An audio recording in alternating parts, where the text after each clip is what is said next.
welcome to Algin Gardens. We are indoors again for right now. I am aproned up, I am ready to go, got my cup of coffee, and I'm just going to show you a couple more things that I think you should know to get started. We're going to work on some of the seedlings, talk about watering, and what you should expect in some of the next steps that I do. This is what works for me, so hopefully this helps you. Let's get it. All right, so first things first, I want to show you, and that is we have some cabbage that we put to seed, and if you can see, I put 1 to 2 or 2 to 3, depending on the cell, worth of seeds in each one. So there are two things that I hate doing, and that's actually thinning out, which is what you're supposed to do. One, especially for plant that's going to be so large, you're going to want one in each cell. However, I used deeper cells for a reason, so that when they get a certain size, rather than having to get rid of this second one, I am going to actually split them apart so that I end up with multiple plants. So that works when you use a larger cell, kind of more difficult when you're using the smaller 6 cells that are like maybe a portion of this. You want to leave those to 1 or 2. One thing in particular I want to draw your attention to is what we call cotyledons and then true leaves. So right now I have true leaves, which are these. These are called cotyledons, which are just the first leaves that you're going to see on every seedling or seed that you start. As it's growing, when it first comes out, it has a cotyledon, and then it begins to get its set of true leaves.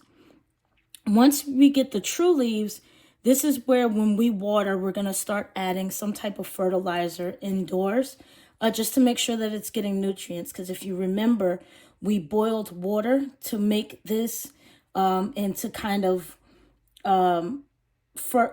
neutralize or sterilize the soil that we used. So in doing so, or seed starting mix rather than soil. So in doing so, we want to make sure that we are offering some type of nutrients to these plants until they get outside. So what you'll see over the course of the next few videos that I do when I water, I'm going to be adding some type of fertilizer to that water, a diluted mix, just so that these can begin to get nutrients. And I'll start that in about 2 weeks. I'll start beginning to give everything some type of fertilizer in the water. Here's a better picture of how I know when it's time to water, and the fact that I don't have true leaves on these yet. I still have the cotyledons. True leaf is starting in the middle, but these are still sprouting. Some still haven't even sprouted yet. There goes one little one coming up right now. So don't be discouraged if everything doesn't come up all at once. That happens. But this is a sign that this needs watering. If you can tell, the top of the soil is dry. This one isn't. So what I'll be doing is, because I'm still starting seeds, is I'll take my spray bottle, spray the top, and then I'll be watering the entire container from the bottom. Easy tell too is that this is kind of light because it's drying out. So instead of letting it dry out, I'm going to water from the bottom inside of its tray. The entire tray will be getting watered, but I just kind of want to show you this. Next thing that I want to show you is for my onions. If you notice, some of these have the little seeds still on the top. Let me put my hand up so you can see those little black things. Those are still the seeds. These are getting kind of tall. So what I want to do is I want to kind of give them a haircut. The one that is bent over, let me see if I can get a better picture of it for you. There you go. So the one that's bent over, I kind of want to help it out, get it up out. I want to help these stay straight. So I'm going to trim them about to here. Anything that has still a seed on it, I'm going to clip that. This one I'm going to clip because it's getting tall. And then what I'm going to do is for a few hours a day, I'm going to turn on the oscillating fan, because what that's going to do is it's going to mimic low speed, not high. It's going to mimic a breeze or wind. That's going to strengthen these and help them to stand up even better. And that's for all of your plants. If you're planting them indoors, I would suggest putting a little oscillating fan. Doesn't need to be close. You don't want it close. You just want a nice breeze that'll help them mimic, or help it to mimic, the outdoor conditions of getting wind. So that'll strengthen the stems of your plants, make them even stronger for when you take them outside. So just a helpful hint. Hope that helps. And something else I want to show you. Okay, so I did say I want to show you that I do fertilize. So I typically use 511 fish emulsion, which is high in nitrogen. So nitrogen, potassium, and what's the K?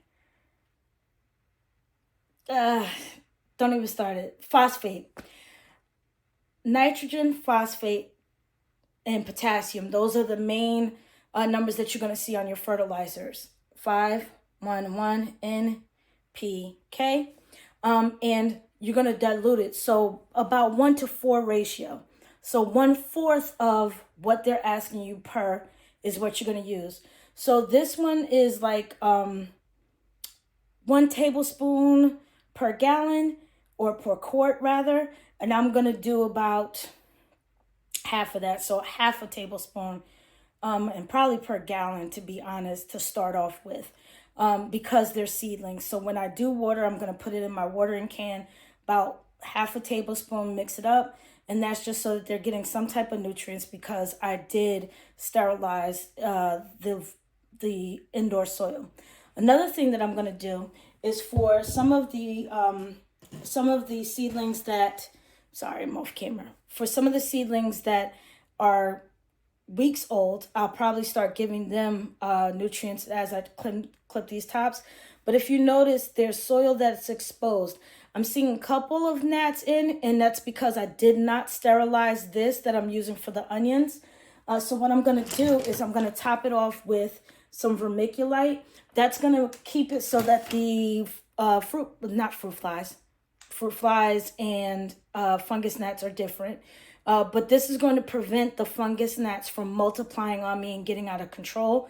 I'm going to top all of my onion plants with this, and I'll kind of show you what I mean by some of the things I do to combat the fruit. Why do I keep saying fruit flies? Fungus gnats. So we talked about why I need the fan. We talked about fertilizing. We talked about your seedlings. So I think that's it for now. I'm going to get busy. I got some more things I want to plant. I'm going to take care of these onions. So I hope you enjoyed. Hope this helps. If you got any questions, please let me know. I'll be happy to answer it. Stay tuned, because we got some more videos coming soon. We're going to go through this whole thing from seed starting to harvest. By the way, if you are timid about starting seeds, don't. It's not as hard as you think it is. However, if you don't have the time to do all of this, there is nothing wrong with buying seedlings from the store. Local nurseries, not. I just find that it's cheaper, and the plants seem to do a lot better for me starting from seed. But again, if you don't have the time to start seeds, please go buy a plant.